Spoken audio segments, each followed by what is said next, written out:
আসসালামু আলাইকুম। আমার মাছ চাষি ভাইদেরকে আমার এই হাউস হাউস করার উদ্দেশ্যে এর আগে একটা ভিডিও দিয়েছিলাম। তখনকার আমি গোলানো খাবার খাওয়াইতাম মাছেরই, কিন্তু এখন আমি বাসমান ফিড খাওয়াই। কারণ আমি এই ভিডিওটা এই উদ্দেশ্যে দিতেছি আপনাদেরকে, যে এই জায়গায় এই সিস্টেমটা কেন করছি আপনারা দেখুন একটু ভিডিওটা।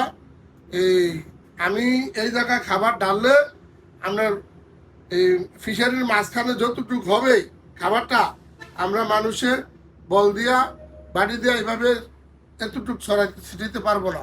ঠিক আছে? এই কারণে আপনাদের কোনো ফিশারি যদি উচ্চতা থাকে এবং প্রজেক্টের গভীরতা নিচে থাকে, আপনারা আমার মতো এইভাবে একটা হাউস করতে পারেন। করার পরে আমি কিভাবে খাবারটা দিতেছি একটু দেখুন।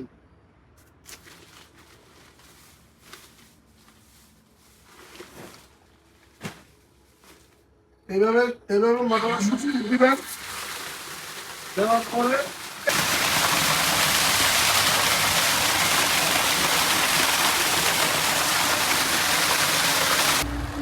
দেখুন প্রজেক্টের ভিতরে একেবারে সরিয়ে ছিটিয়ে যাইতেছে, সবগুলো মাছে খাবার পায়। এই বুদ্ধিটা সবসময় করিবেন, আপনারা এক্সট্রার কোনো কাজের লোক লাগবে না, আপনাদের প্রত্যেকটা মাছে এভাবে খাবার পাবে। দেখুন মানে আলহামদুলিল্লাহ খাবার দিছি, পুরা ভাঙেশ মাঝে খাবার খাইতে আছে। সবাই ভালো থাকবেন। আসসালামু আলাইকুম।